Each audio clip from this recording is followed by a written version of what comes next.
Hello and welcome to the SciFirst MovieTalk episode. So in this episode I'm discussing the 2014 action film John Wick, as directed by Stahelski and David Leitch, although Leitch is technically uncredited for that role. The movie introduces us to the now legendary John Wick, as played by Keanu Reeves, an ex-assassin for the Russian mafia who left the clutches of the underworld to settle down and live a peaceful life with his love, Helen, as played by Bridget Moynahan. However, as is the case in many of these situations, when it comes to the mafia, you're never really out. However, I must admit, in John's case, he did seem to have kind of cracked it. It's just that trouble always kind of seems to come knocking at the door.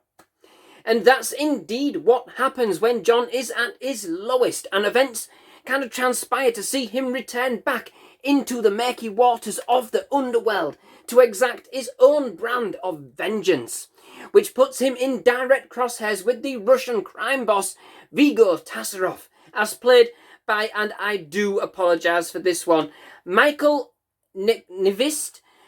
I can't. An Nyqvist. I apologise.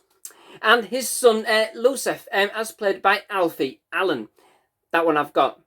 The only thing is, the one thing that the Russian mafia do actually fear is John Wick himself. He's not quite the boogeyman to them. He's the one they send after the boogeyman. And now his sights are squared aimlessly at them. So, let's just say things, they do get pretty interesting. And indeed, it really does end up being an absolutely perfect combination. The character of John Wick, who sets off so indiscriminate, becomes basically an unstoppable machine, but yet with heart and sentiment not often witnessed in such an action flick. If an action movie could be an opera, this would be it. It is seamlessly presented. The fight choreography is considered and detailed, with truly immersive camera angles and close-up action that is as captivating as it is graphic. Keanu Reeves just kind of seems to get better with age, and this film certainly brought him back into the limelight after being in a bit of a lull since the days as Neo in the Matrix trilogy and his earlier roles in Speed and Point Break alike.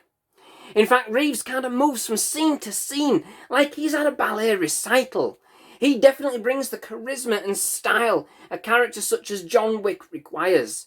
A commanding presence, yet subtle in its execution.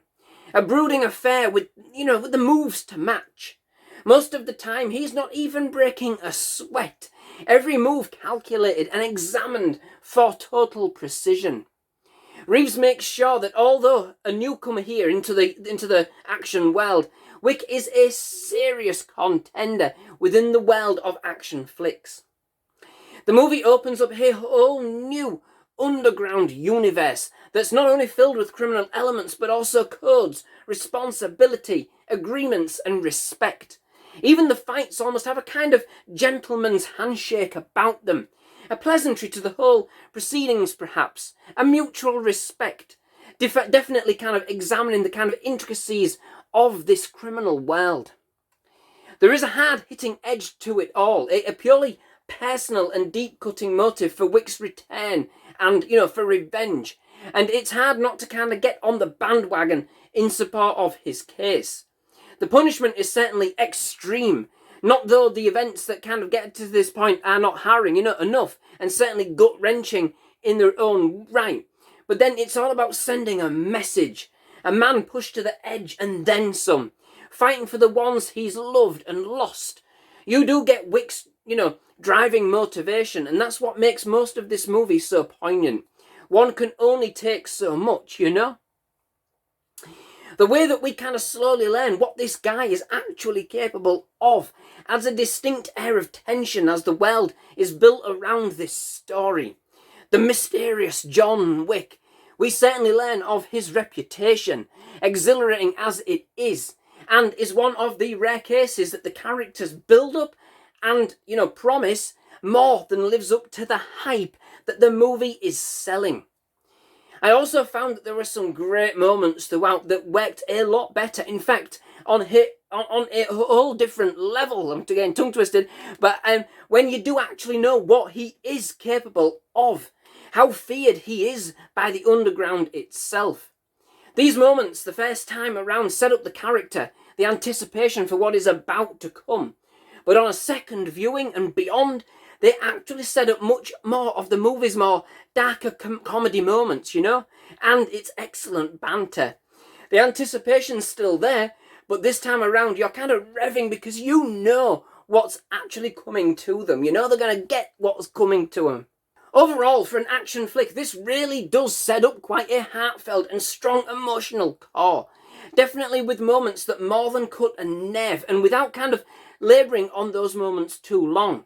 Indeed, it was absolutely distressing, and in this, that makes Wick's vendetta that kind of follows all the more poignant.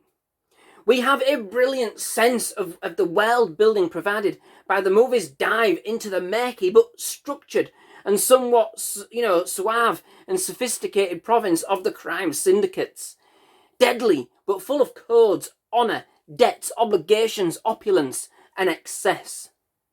There's certainly not one wasted minute in this movie, and once we do know who John Wick actually is, it then sets off with a tremendous energy, which oozes style and anticipation as everything starts to kick off. It's totally electrified and with an eye for such incredible detail. Every fight scene is as beautifully choreographed as it is excessively scintillating.